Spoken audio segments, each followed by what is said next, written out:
So the whole spiritual journey, the inquiry, the investigation, the contemplation is a journey from here to here, meaning the mind bypasses and is unable to comprehend what it's made of, its substance. Because the substance of the mind is beyond the mind, is larger than the mind. And habitually, we rely on the mind to awaken to the self, to discover the self, to come to the realization of the self. As long as we rely on the mind, we're going to be spinning and spinning without the revelation of the self. Because the mind operates in the phenomenal realm, meaning it operates in images, thoughts, and sensations. It operates at the level of the perceived. And the comprehension and revelation of truth, of the self with a capital S, is not a focus onto the seen, onto the perceived. It's actually a defocusing from the perceived and returning. It's not really return, but it's the revelation of the perceiver, of what perceives, or of what knows the known.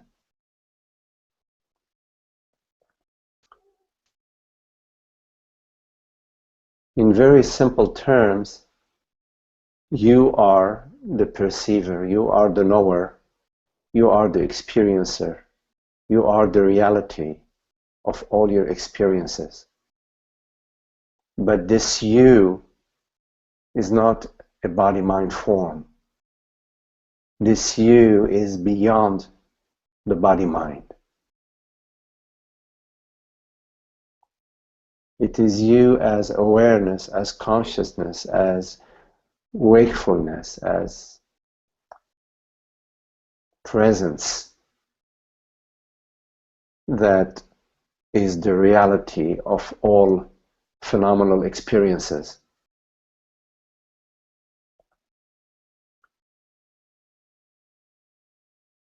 And we know that deep in our being, we know what we are. We know that we are consciousness, that we are eternal, that we are not a phenomenal event.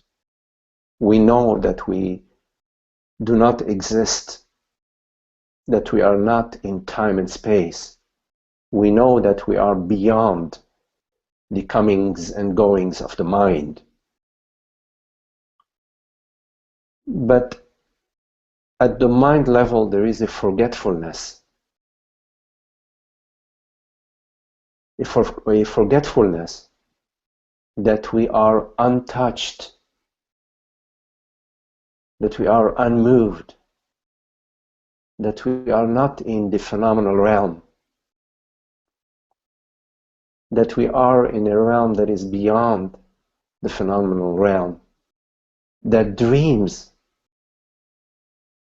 the phenomenal realm, that celebrates the phenomenal realm without the angst of the impression of separation and the impression of mortality. The impression of separation and mortality belongs at the mind level, at the dream level. But it does not belong at the consciousness level. It does not belong at the reality level.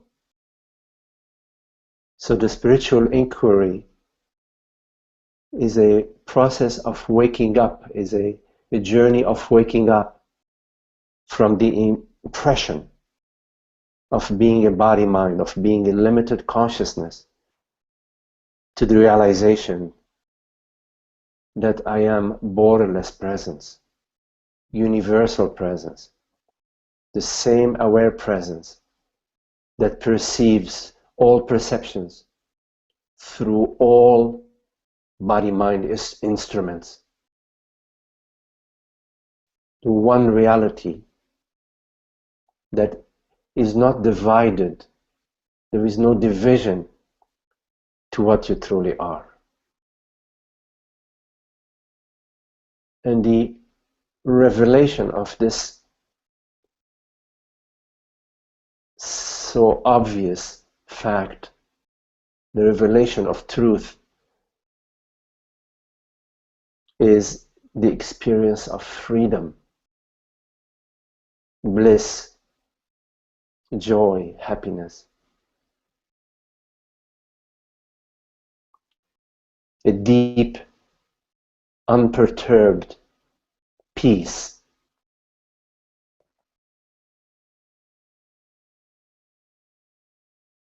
That does not depend on any phenomenal conditions, that does not depend on how things are unfolding in your job or in your relationships at home, that does not depend on your health and wealth, but that celebrates. It celebrates the magnificence of this wakeful dream. But above all, it celebrates its own knowingness, its own beingness. And that celebration is an unending celebration.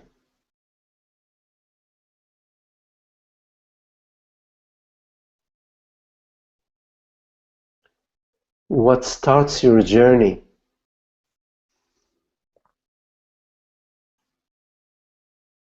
is an inkling into the beyond. Somehow you receive a message from God, you receive a message from beyond that catches your attention in the midst of all your mind activities. Your attention gets drawn to something that is not a thing, that is beyond the mind level, that comes to you with a complete certainty. It cracks the shell of your imagined separation and gets you on the path to the revelation of the universality of consciousness.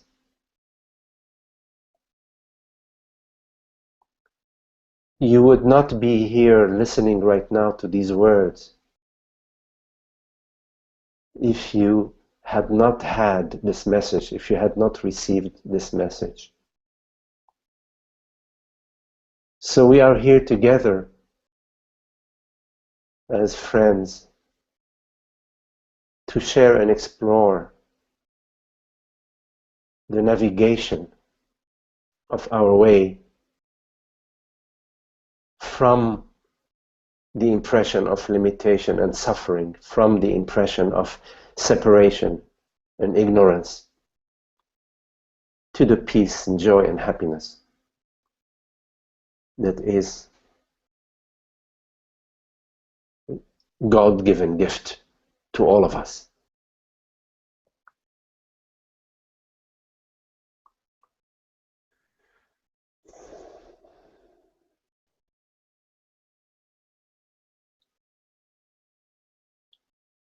Habitually, the mind follows thoughts and feelings. It gets hypnotically drawn to the thoughts that have a concern about the body-mind. And the attention is drawn towards the bodily sensations and towards managing the bodily sensations in order to have a good experience. But with certain reflection, contemplation, and maturity, you realize that the management of thought, of the I thought, and the management of the me feelings and the sense of me is not possible.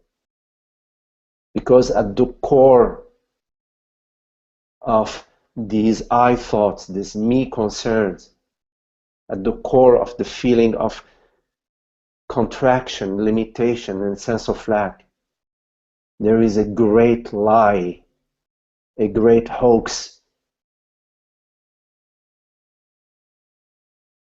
The belief that you are a body-mind, that you are a person, that you are a man or a woman,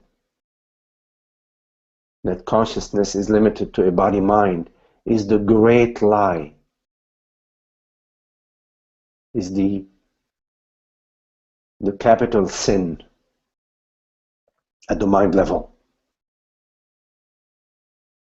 You could say that the sinner is the mind, the whole belief structure, the me structure. So in our contemplation, we're very watchful not to go down that path, not to navigate through thoughts, through the me concerns, giving attention to the me concerns and attempting to fix the me and to save the me. We're very watchful not to continue down that path of managing feelings and emotions, images.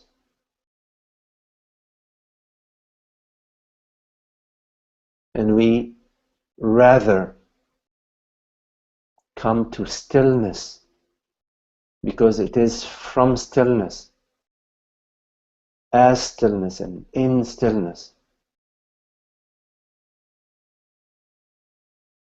that you can perceive not just the movements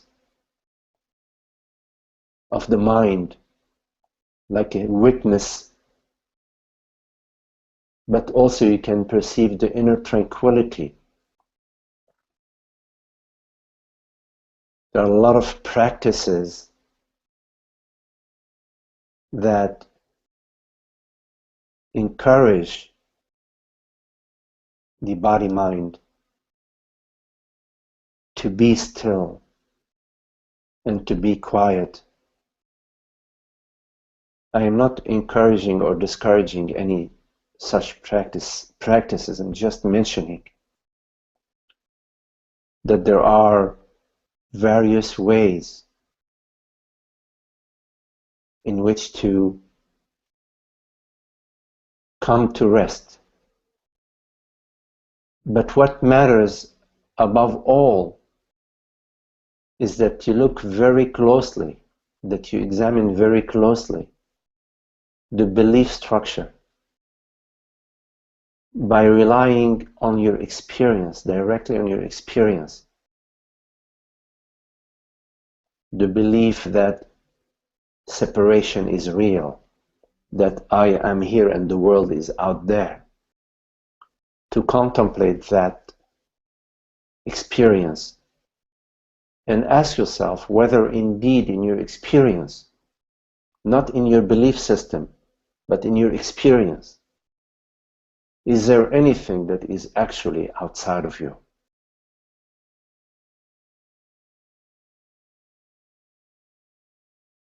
And if your contemplation is correct, you will realize that there is no such thing. There is nothing outside of you. You are the totality of being, but you are not a phenomenal event. You are not a mind structure. That what perceives these words, what truly hears, what truly perceives,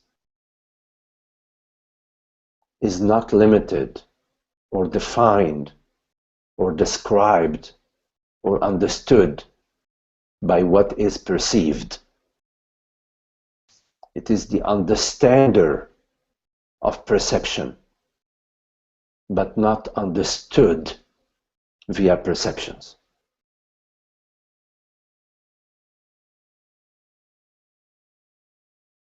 Knowing yourself is not a knowingness via the mind or via what is experienced.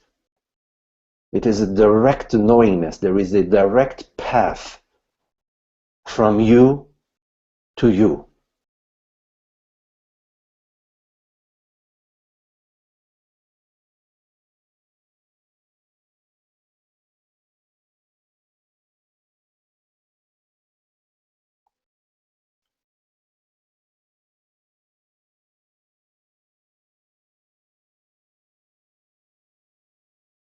There are many obstacles along the way, but these obstacles are fictitious. They are mind mentations. And of course, feelings and emotions.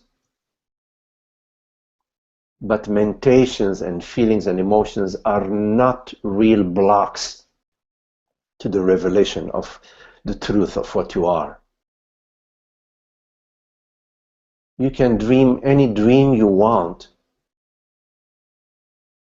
It does not augment you or diminish you in any way. Because what you dream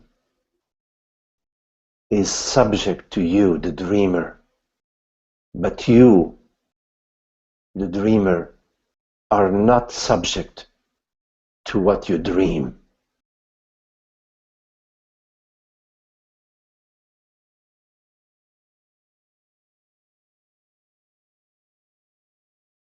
You cannot go out in order to come in. You cannot go further out in the world, body, mind in order to discover yourself, in order to know yourself. You can know yourself directly through your passion and your interest.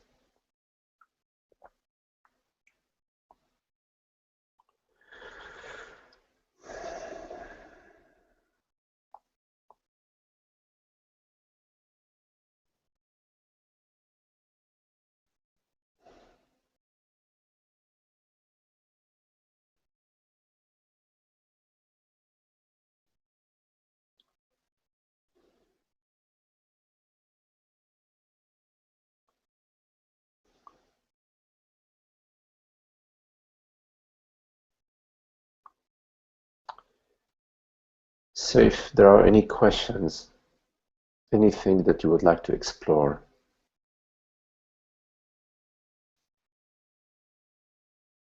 you might need to unmute yourself, or if you make a gesture, or probably if you just speak, then it will most likely pick up your speech.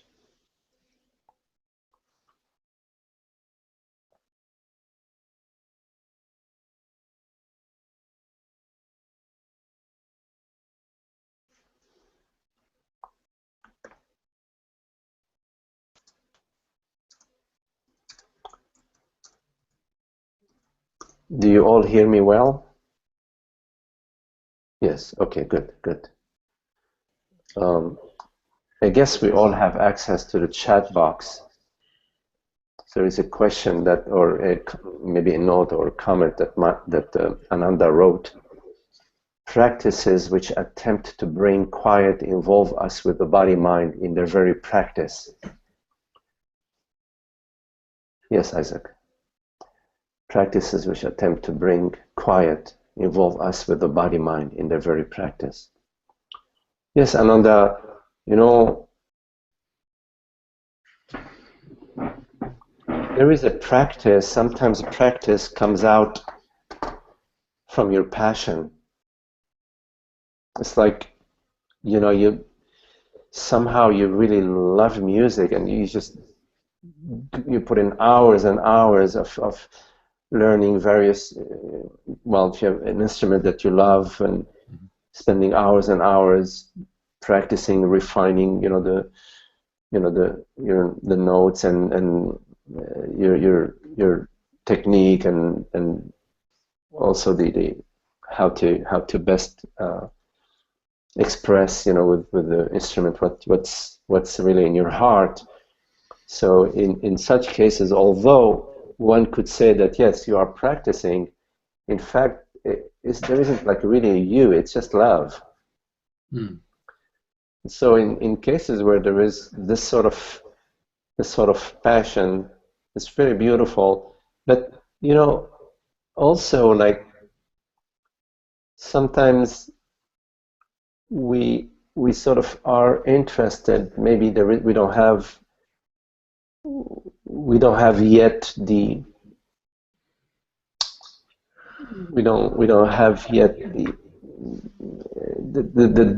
a deeper taste, let's say, of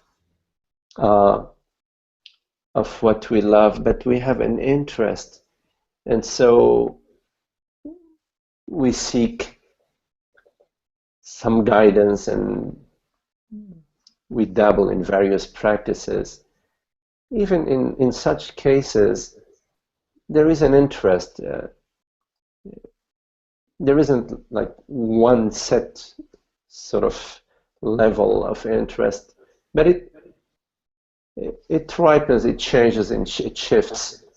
And the way it shifts is via the revelation. Like when you're practicing an instrument, you're beginning and you're having a really hard time with the notes, if the guitar or whatever, if the flute's having difficulty. But every now and then you get it. Every now and then it's like, oh, it's, these notes have flow, just for a brief moment, but there is a joy that you experience at that moment, and that joy is transformative. It sort of takes you deeper into your interest, into your love. So in my case, I've done years and years and years of Zen meditation, and one could call it, gee, my goodness, this guy really practiced a lot of meditation. But I never saw myself or perceived myself as having a practice.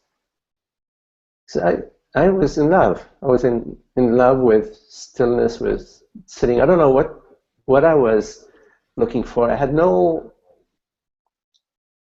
idea what I was looking for, or it was just a lovely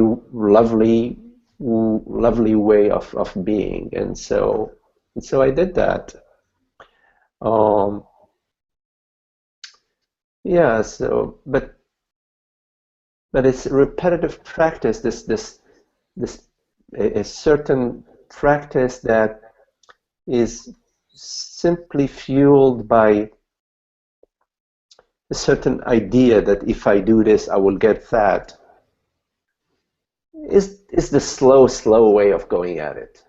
It's really fortunate when you meet somebody that you resonate with, and that sort of boom takes you to that place where you really feel and taste the love, the joy, the peace, and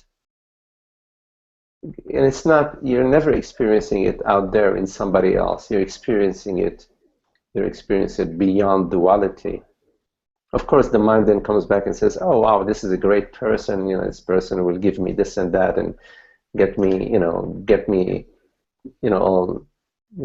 enlightened." But truly, when you're experiencing love and beauty and joy and this connection, there is no other. You're discovering something that is innate to your true nature.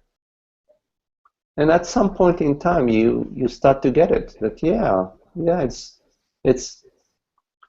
it's available right here, and it's not subject to any activity that I, whatever this I is, needs to do. That it's a direct. There is an abundance of freedom, joy, beauty, and love. It's just a matter of sort of tuning in with the vibration, and that's a process. It's a process of relaxation and release. Interesting horn sounds. Okay, Ananda. Let me see. Yes, Isaac. That's a question, Isaac, about the dichotomy between belief and faith.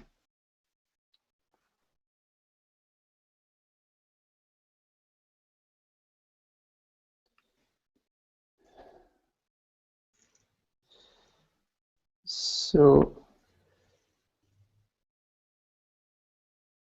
let's say that belief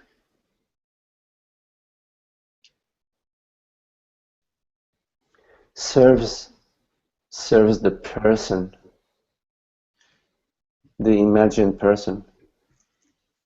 There is a personal agenda, personal interest, personal concern, and there isn't a light. There is not a clarity.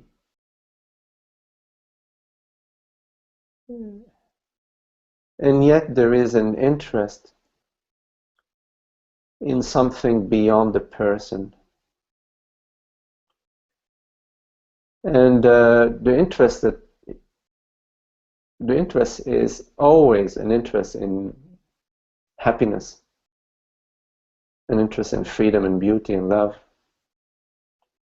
But when this interest comes from the person, it is coming from an impression. It's sort of locked into a system of thoughts and feelings that prevent clarity and therefore prevent the revelation or a certain degree of revelation of peace. And from the perspective of the person, it is thought that is perceived to be the way out of the misery. And the belief structures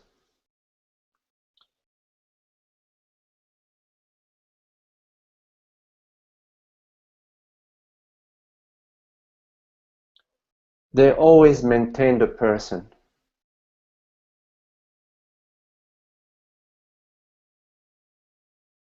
They do not liberate.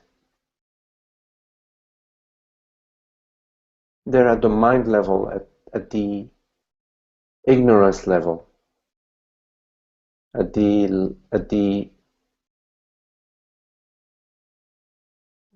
impression that if I as a person believe something strong enough, whether it is a religious belief or cultural beliefs or a whole sorts of structures of beliefs, political beliefs, And if I hold this belief or this set of beliefs strong enough that I will find happiness, but in fact, in the beliefs, you only maintain yourself as a person, and you thicken the skin of the person. The stronger the belief is, the denser is the space in which you experience yourself to be locked into. So it's a good idea to relax around the belief structures, to explore releasing your beliefs, and you can best explore that when you are in a situation that challenges you and you find yourself standing behind your belief. This is a good time to experiment just at that very particular junction and it's an inside job. It's an inside releasing. It's an internal relaxation. And it's a beautiful experimentation if you can do it, because it gives you immediate feedback. Whenever you relax around the belief system, the belief structure, and this has nothing to do with others. Nothing. It has nothing to do with the group. This is purely an internal contemplation and an internal activity that is not visible to the eye, but yet it is major. It's a major internal shift of releasing your belief, no matter what size, how big or small the belief is, but to sort of release it, relax it, and remain alert without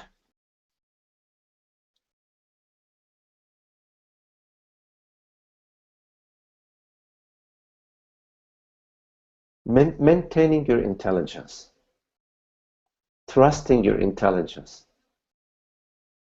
trusting the innate intelligence that is innate to consciousness, innate in consciousness, that knows when to say yes, when to say no.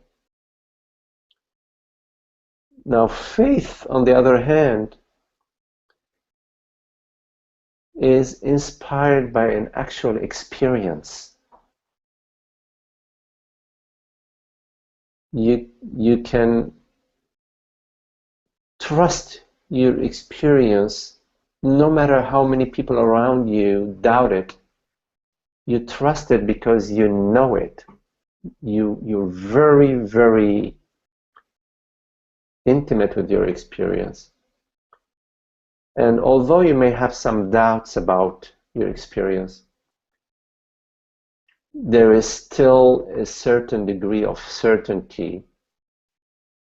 The doubt comes from the other side, from the person that says, oh, no, drop your experience, come back to your belief system, come back to the group, come back to the herd. But faith is inspired by an actual experience that is always an experience of love.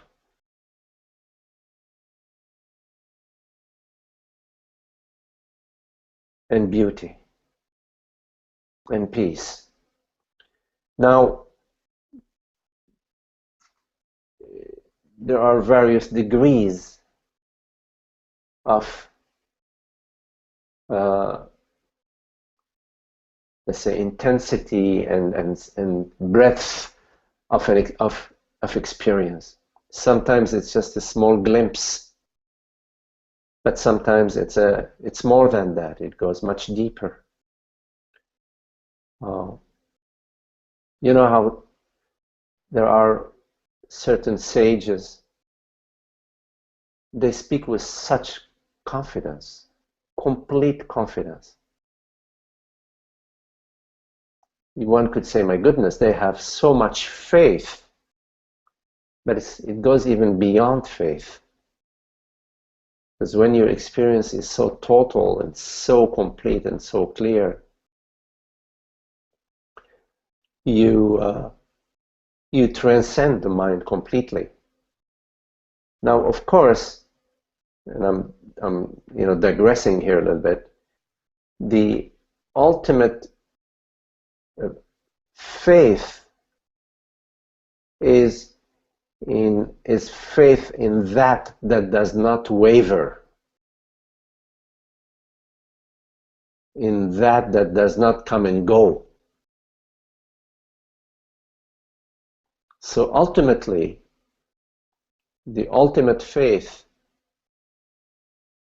is being established in unwavering peace and happiness. No matter what thought, sensation, impression, perception arises, the images on the screen do not affect the screen. The clouds in the sky do not affect you, the wide open sky. Ultimately, that is your ultimate test. And the mind might argue about that, might hear that, and have all sorts of arguments, but don't believe the mind's arguments. Because the mind is always negotiating. I give you this, but give me that. Well, what you got is good enough. That's good enough. You forget about what this full enchilada stuff. What are you talking about? You're happy enough. Okay, a little bit misery here and there, but you're happy enough. Don't buy those arguments. You know deeply within yourself what works, and it's always a happiness and a freedom and a joy that transcends Isaac, transcends the person, transcends everything, but that is lived and celebrated and experienced effortlessly. But I was digressing, coming back to faith. So faith, sometimes we have a faith in a teacher, or in a friend, in a guide, in a book. Sometimes we have faith in something, somebody we meet, something we read. But this faith that we have is different from the belief, because it resonates. Something we read or something we hear resonates deeply in our heart. There is a recognition. And that recognition is not recognizing somebody else or something else. It's something that is resonating within ourselves. And it's whatever is resonating within ourselves has a resonance of truth. It's sweet, and it goes past all seeming veils and obstacles and touches our heart. And then somehow our heart and our body and our mind opens up to, if it's a friend who's sharing something with us, or something that we're reading, or we're enjoying being in a quiet place in nature, or by the beach, or whatever, we know from our direct experience that this works, meaning that love and beauty are revealed, are resonate, become vibrant in that relationship. So then we can say, well, I have faith in this person, I have faith in this path, and of course it can change. it can change. You might find yourself in a different place where you've already traveled through those shores, and you find yourself in a different exploration. But at that time, when your heart was touched and there was a resonance, at that time it was a time of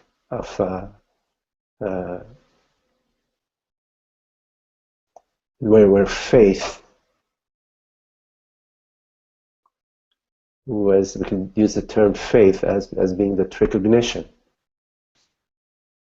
that is not trying to protect the person. It's more a celebratory. It's a happy thing. And when you read something that you really love, and that sort of opens your heart and points to you, reveals to you something that is beyond, your thought structures and your feeling structure, it's very happy. It's very happy and joyous. But it's very different from they use the term faith, in the culture, they use the term faith as having faith in a deity or faith in somebody, sort of like a blind kind of faith. That is a misuse of the term faith. That's more of a belief. Faith is based on experience, when I was a young boy, I was in a Christian school, boarding school, and they had this really beautiful church in the school, built out of stone, like really, really beautiful. And we had to go to church 4 times a week, Isaac. And so I did, of course. I was a young boy. I went to church. The whole mass and all of that, and kneeling and whatever, all genuflexing and repeating the prayer and so on, was a bit of a bore. I didn't really care much for it, but you had to do it. But there is something that I really loved about being in that church, because the lights were sort of dimmed in general. At least that's my recollection. There were times where the lights were dimmed. Maybe it was the evening mass, and the ceilings were very, very high and beautiful stained glass. And there was this red. There's a light that they kept lit right next to the altar. It was sort of like a candle holder or something like that. It was red, and the glow of that light. The glow of that light really touched my heart. I loved the serenity that I experienced out of being in that space when that light was turned on, when that candle light was turned on. It was really, there's something beyond, bigger than the mind that was touching me. That was much bigger faith than all the faith that I was taught to have, in that religious school, the Christian school, about having faith in God and Jesus and Mary and all of that, and whatever, the whole of thing, all of that. I knew from my direct experience there was something big and bigger than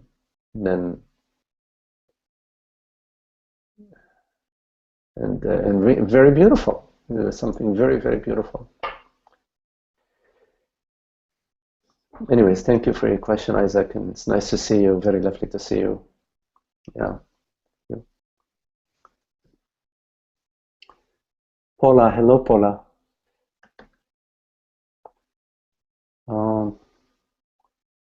So I'm going to read Paula's question. Hey, Paula. I would like to explore the ideas of separation. When engaged in life, many times I feel a sense of separation from what is experienced and seen. The body cannot see or know anything if thought cannot know. Only awareness knows. This knowingness cannot be separate from whatever is seen, otherwise it could not be known. Yet there is still an object-subject sense.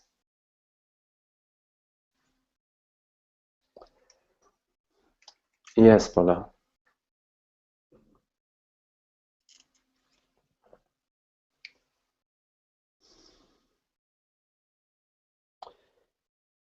So it's important that you stay with your contemplation about the sense of separation. Because you already have an understanding, it's very clear, about what is aware and what is perceived. And you also have the understanding that there cannot be knowingness if there is separation. So that's good. You already have an understanding. So continue with your contemplation. Continue with your exploration. So like right now, you're perceiving this perception. But the perception that you're perceiving, let's say of this room or of the screen, whatever you are looking at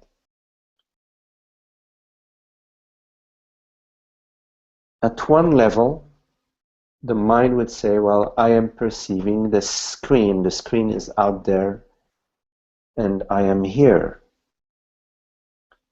The mind says that, but because you've been contemplating for a while, you realize that that's not possible. How could the screen be out there and me, the perceiver, be here separate from the object being perceived? How could that be? If they're separate, how could there be perception? How could perception be possible if there is separation? That's a good question. And you're asking yourself this question, which is a very good question.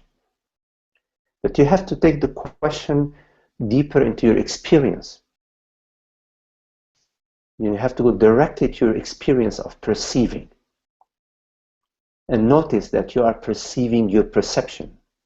You are not perceiving a screen. You are not perceiving a tree. You are not perceiving a room. You are perceiving your perception. You have to go directly to your experience and notice that you, consciousness, are perceiving yourself, are perceiving perception. This perception is intimately yourself. You have to go to your experience, not to just your understanding, not just at the conceptual level. And to go to your experience, you go with your wholeness. You go with your entire being, your belly, your legs, your shoulder, the back of your face, your breath, your thoughts, your sensation, everything. You go to your perception with everything. Not part of you goes to the perception. All of you goes to the perception. It sounds complicated the way I'm speaking it. But it's really very, very simple.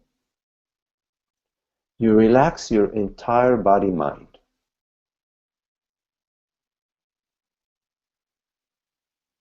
And you just observe that you are perceiving this perception.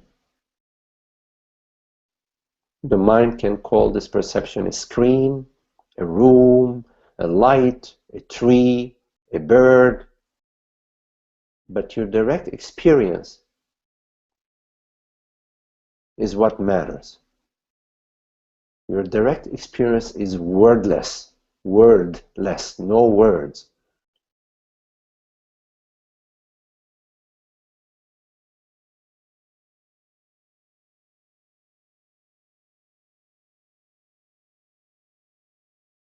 Notice that whatever you perceive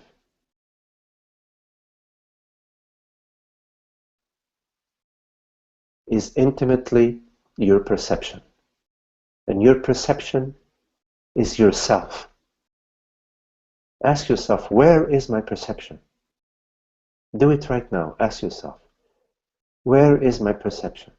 Where is it? Go to it. Where would you go?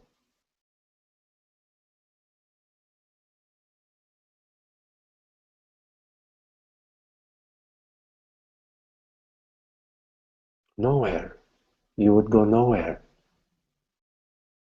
Because your perception is already made out of you.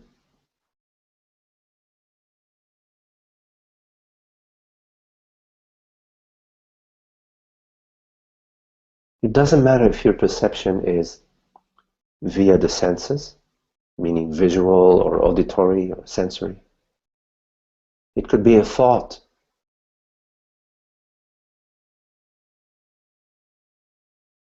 Take any thought right now and experience that thought. Ask yourself, where is that thought? Where is it?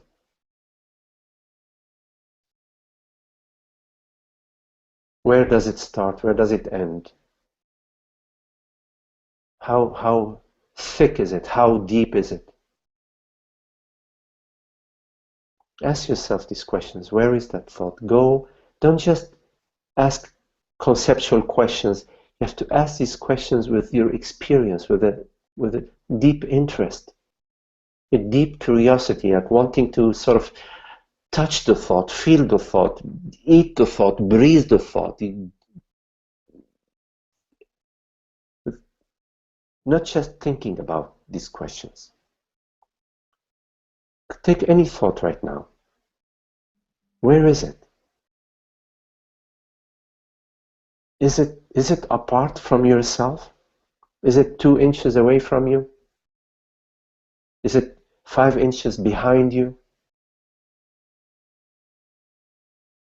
As you contemplate these questions, this is your own inner contemplation, Paula. You will come to realize more and more that you're experiencing yourself. And it's the mind, meaning thought, that classifies and categorizes. It says this is a table, this is a tree, this is a lamp, which is okay, it's not a problem. If you call a tree, a bird, this thing, you call it a bird, and that other thing, you call it a house. Doesn't matter. Your experience remains undivided. Labeling does not divide anything, in fact, because there is nothing that's in fact divided. There is nothing that is in fact separate. But you can only get to that through your experience, not via the mind. And also, one of the bigger challenges in our daily life to the sense of separation, that brings up the sense of separation, is the me feeling, the sense of me. Ask yourself, what is this sense of me? Whenever you have a chance during the day or whatever, what is the sense of me? Don't try to get rid of it. Don't try to fix it. Don't judge it. Just, what is it? What is it? What is it made of?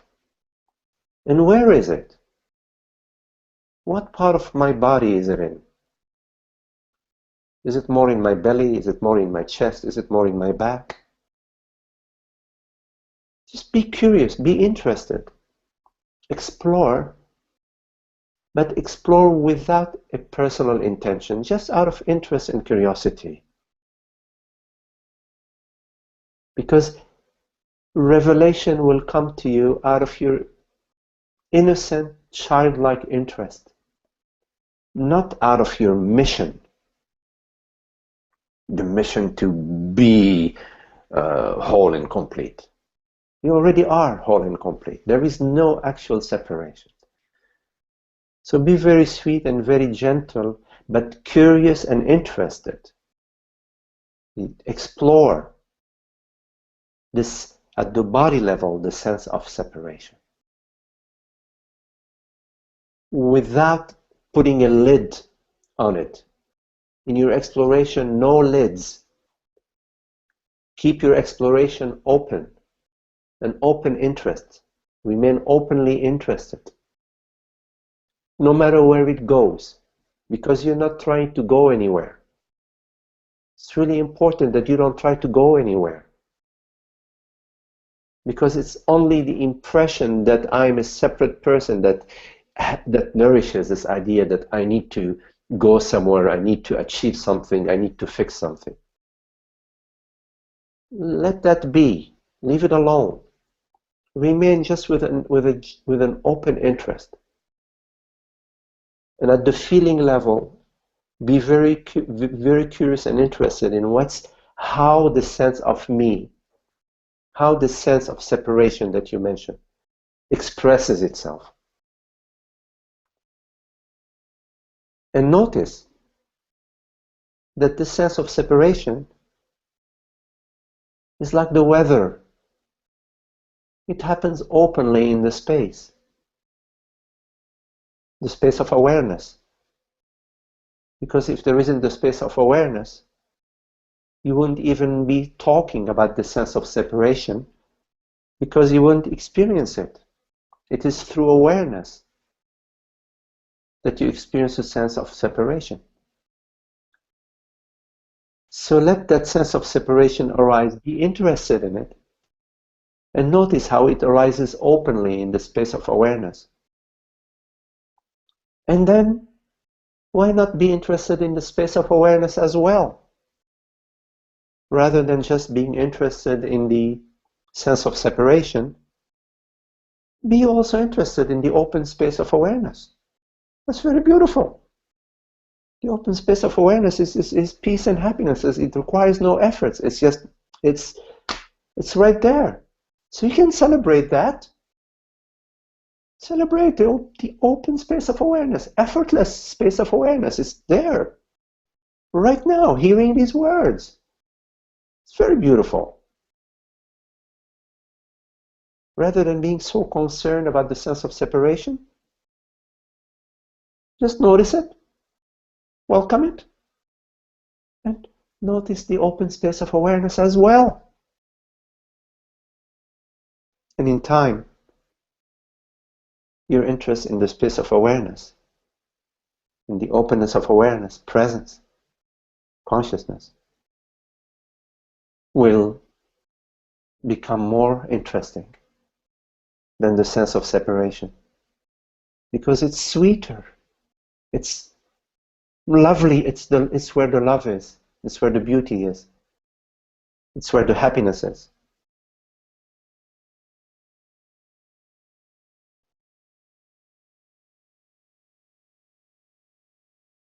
So explore the sense of separation. And also, whenever there is a sense of separation that arises in your daily life, consider that it's releasing. It's not a problem.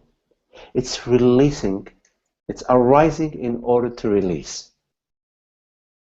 Yes?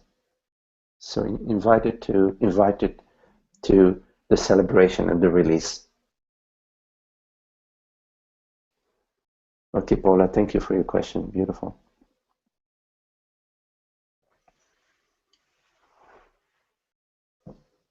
Ananda says some folks are more rajasic by nature. You know, Ananda, can you say a couple of words about the rajasic? I know I've heard this term a few times. I have to confess, I did not come at all through the Indian tradition. I came from totally different direction. So, but if you don't mind.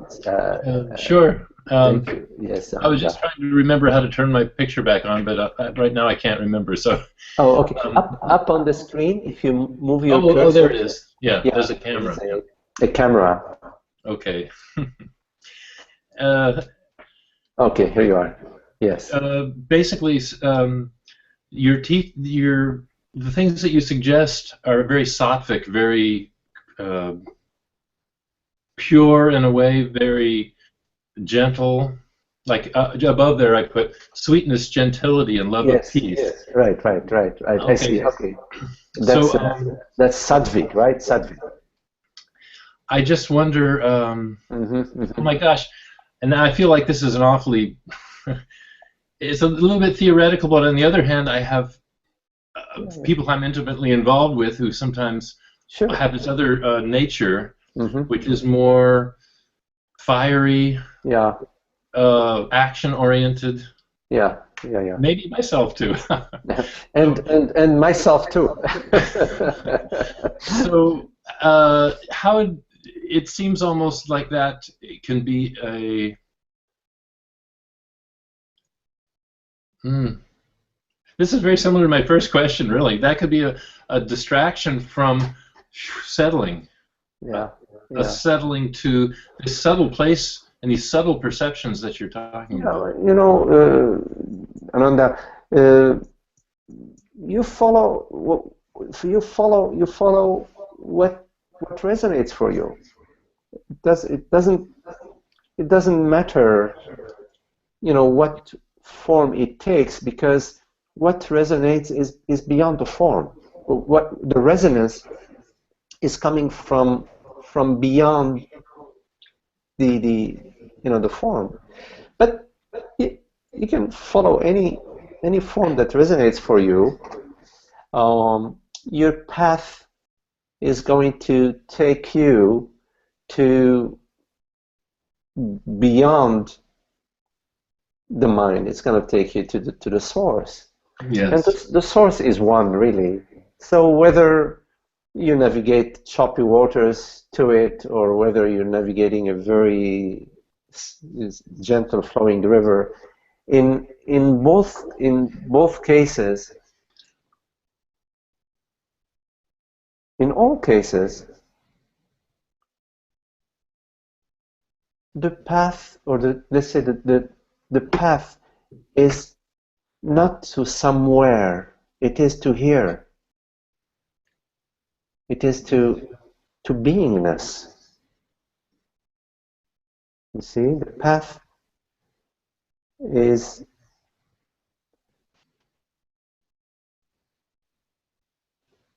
to what already is.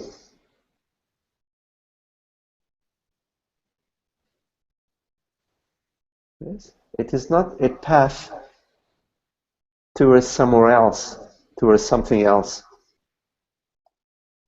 It is a path from here to here. So, if you want to gently valse your way from here to here, or you want to rock and roll your way from here to here, it's all surface stuff, because consciousness is already completely realized. There is no person.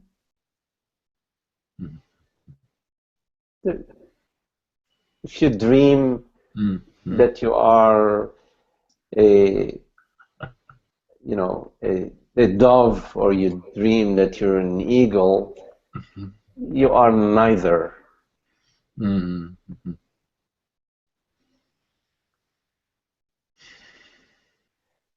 So, wait, like you often say, who cares, man or woman? You know. Yes, so that it's big difference. Apparently big differences. No difference.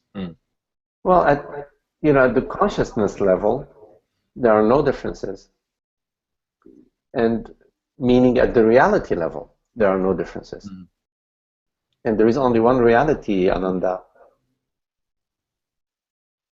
the reality of consciousness is the only reality. Now, the celebration can be womanhood, manhood, musician, a painter, a great diver, a traveler. It will be always sweet. It is sweet not because of the man or the woman or the talent in music or in playing tennis or whatever. The sweetness comes from the peace and the happiness and the revelation of the self, from knowing oneself, from the revelation, the realization, from consciousness. That's where the peace comes from, and that's where the celebration comes from. It comes from love, you see. So if you love classical dance, or if you love, somebody else loves ballroom dancing, what does it matter? In both cases, it's love.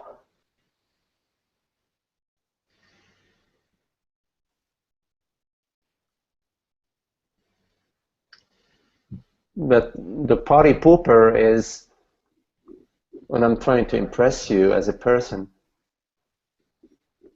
That's a sense of flack that I have. I need you to applaud me as a person. But when you are in celebration, you could be a great, great, great musician, for example, but there is tremendous humility. And it's not an intentional humility, it's just just humility. It's just you recognize that it's a God-given gift through this body-mind, and you're celebrating it. And maybe, yes, and in things like in this kind of case, I would think at some point, myself being a musician, I notice, I feel a lot better not worrying about. Yeah, absolutely. Who cares? Yeah. I don't really want to travel 300 days a year and all that, and whatever. When we forget, when we forget to identify ourselves with the person, we always love it. In other words, when we forget our imagined limitation, it's really beautiful. There's a natural innocence, like children, they come to strangers and they hold their hand. Can you imagine how the innocence of that and the purity of that, and there is a certain innocence, and there's a purity to being, not being identified. A freedom. There is a freedom and a real joy, and love and respect and this great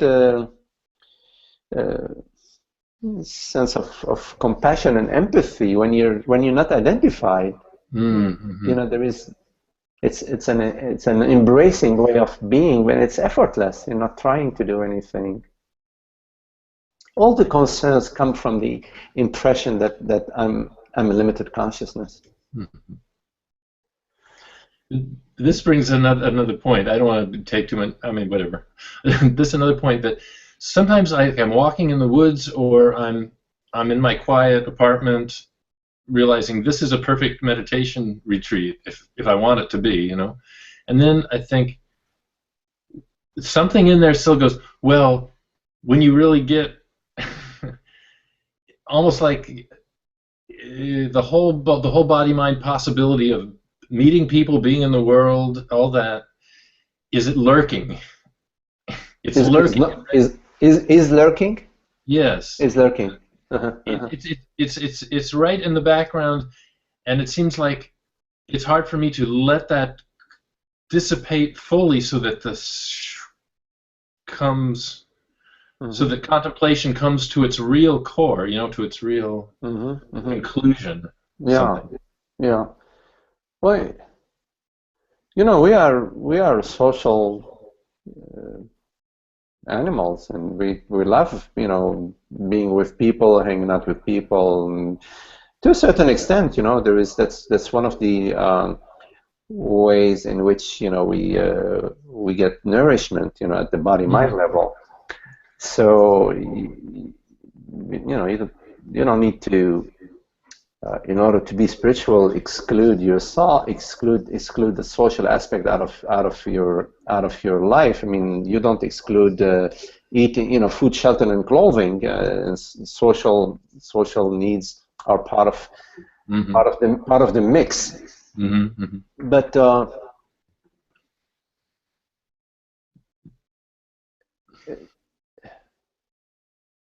presence doesn't depend on anything. Freedom doesn't depend on anything. What you truly are, Ananda, is this complete freedom. You are that, and that's already so. And you know it, and that's complete freedom. You are that already. Of course, if you feel the need to be quiet or go for a walk in the woods and so on, that's beautiful. But don't go for a walk in the woods in order to ... Go for a walk in the woods to celebrate, the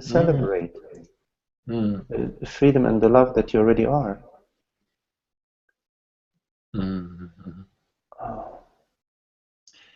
Yes, sit quietly in the apartment out of celebration, Absolutely. not out of something else. The way we sit quietly in celebration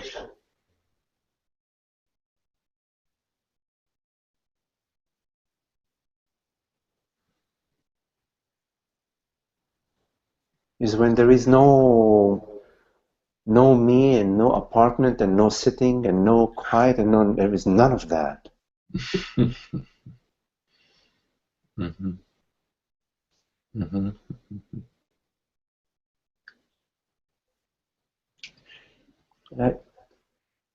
I rarely sit quietly in contemplation, rarely. But it's uninterrupted presence. Presence is uninterrupted. It has nothing to do with me. It's just a knowing that you are that you are that.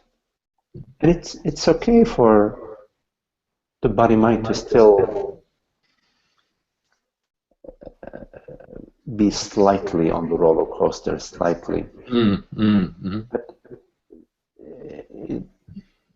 it doesn't affect what you are, except if you decide to identify with something. Except if you go on a personal mission. It's a different thing from relaxing into presence. There are no personal missions.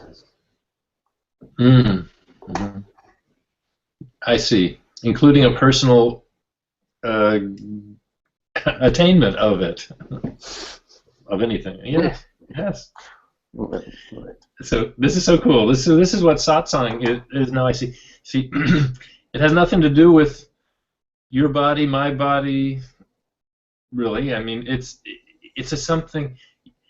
It is so cool because you're pointing and expressing this subtle thing that has no chords. It's not tied to anything. It doesn't have any distresses, Right. And I experienced that, and I appreciate the satsang. Yes. Thank you. Yes.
Uh-huh.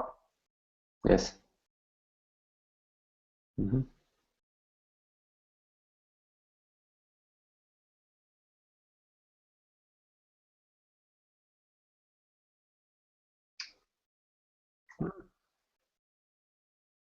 Yeah. Beautiful. Beautiful. Nice. Nice. Great. I'm happy. Happy for you.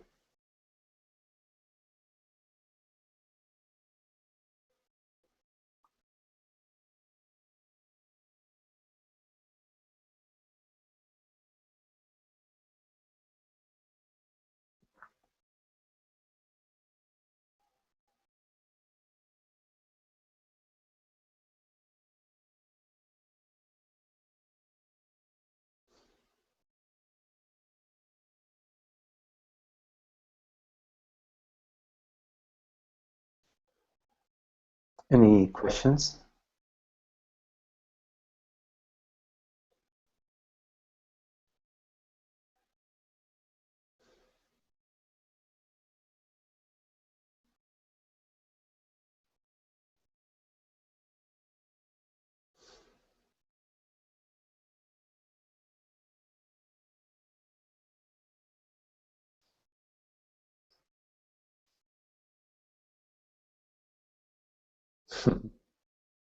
Um, Different body minds.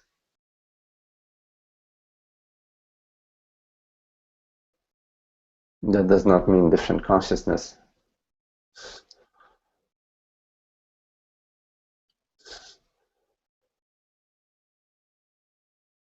Sometimes just to be in presence, be listening, be in stillness is very beautiful.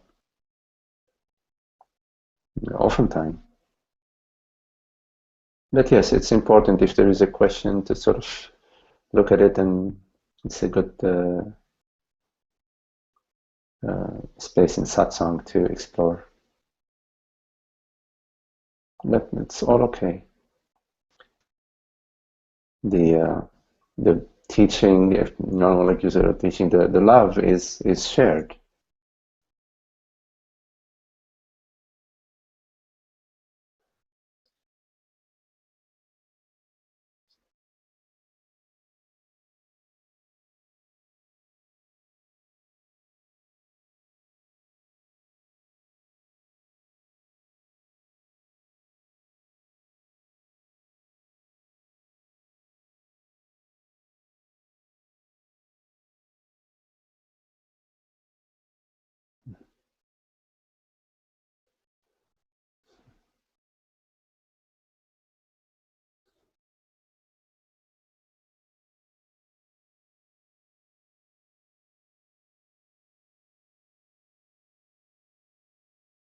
Right?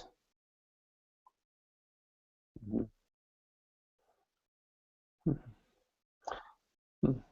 Well, in satsang and in truth, in reality, there is just this oneness that's manifesting as infinite minds, as infinite dreams, as infinite images, as infinite thoughts and perceptions. And the impression of separation is just a forgetfulness, a temporary amnesia. It's not a big deal.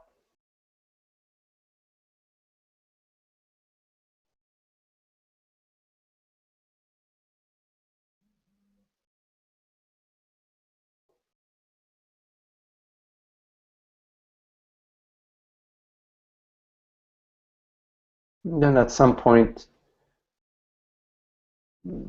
the recognition starts to unfold,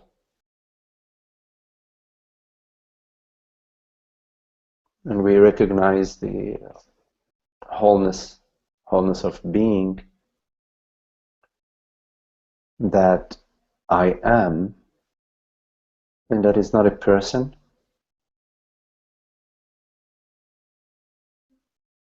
and that has never been separate. And there is a resting and a beauty and a tenderness and a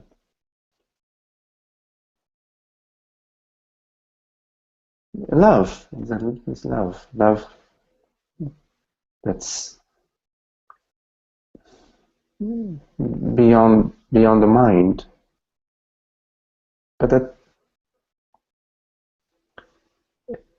has no personal mission.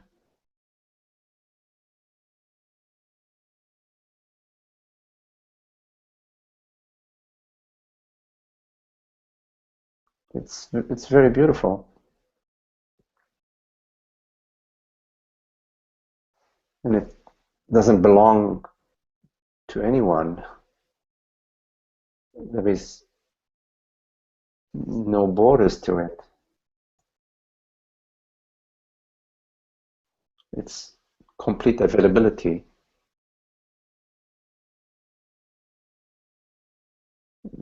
That's very beautiful. The abundance and the complete availability of the love and the beauty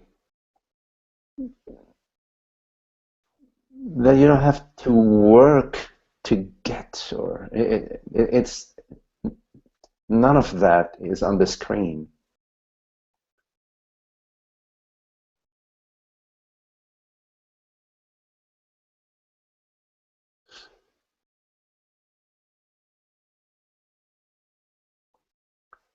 This is why the term love of truth is a very beautiful term. It's a love affair. Loving truth is a love affair. It's the true, the core love affair. It's from that love affair that all other secondary love affairs flow from. We all love the secondary love affairs as well until they go sour. But what makes them go sour? It's always the me. It's always the impression that I, as a person, need something. And I'm lacking something.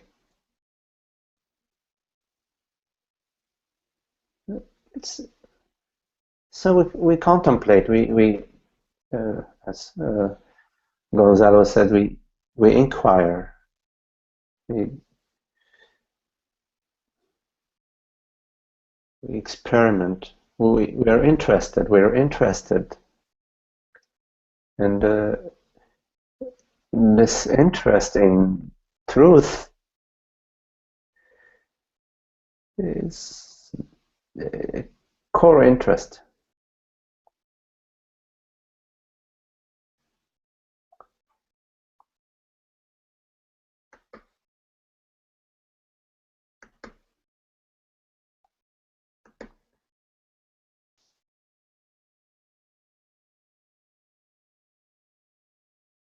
Mm. Yes.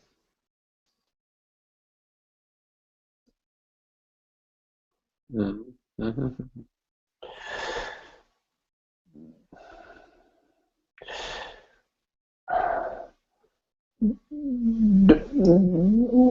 The human, let's say that the human is uh,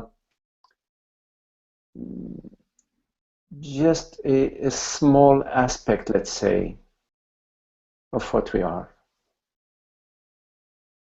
The human is a its sub-chapter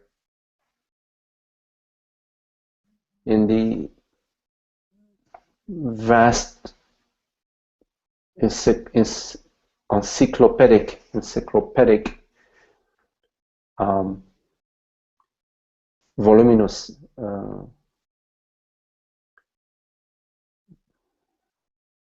in the vastness of what we are. The vastness of what we are is way beyond the human. The human experience, you could sort of look at the human experience as a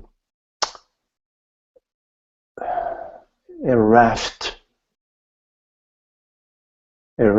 to the divine, to the beyond. So the human experience is important. It's an important arena to conduct your inquiry and to conduct your contemplation and your investigation. When you don't, you are squandering God's gift.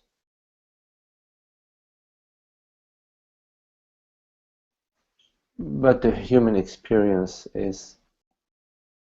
cannot be looked at as what we are. The human experience appears and disappears to us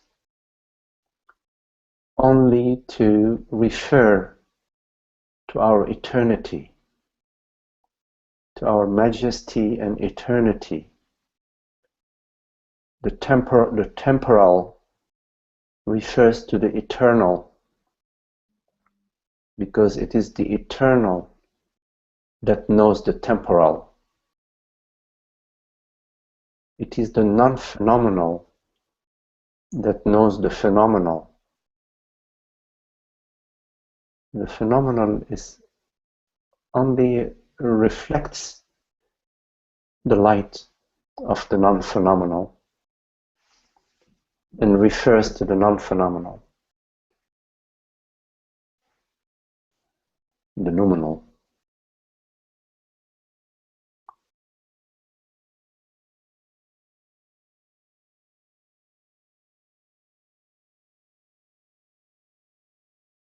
So the waking state is an important arena for your contemplation and your exploration. So there are, in the waking state, there are thoughts, memories, images, meditations. There is the world, meaning perceptions. And then there is the body, meaning sensations, bodily sensations. They all refer to consciousness. They refer to that to which and as which and out of which they arise.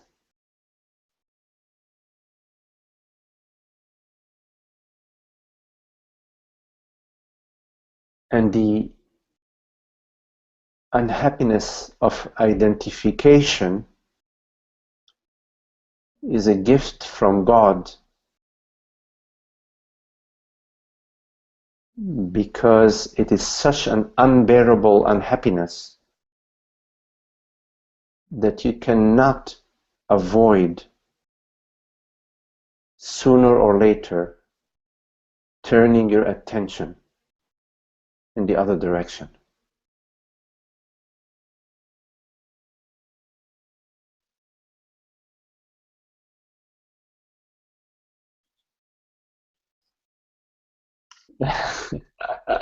That's beautiful. You, well, yes, absolutely, absolutely. There is, in everything that unfolds, there is a hidden gift. It's just awaiting for you to recognize it sooner or later. Yes. And as you said, Ananda, gratitude is beautiful. Gratitude it comes from the heart, comes from comes from a really loving,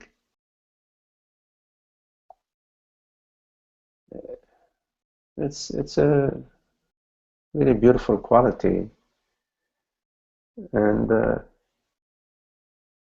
it's yes,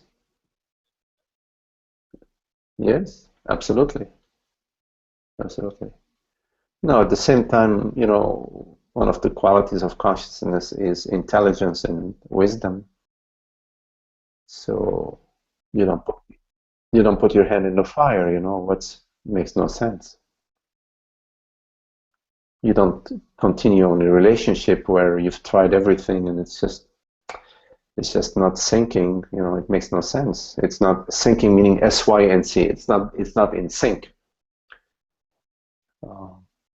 So what's the point? It's better to free each other so we can go on our journeys without kicking a dead horse.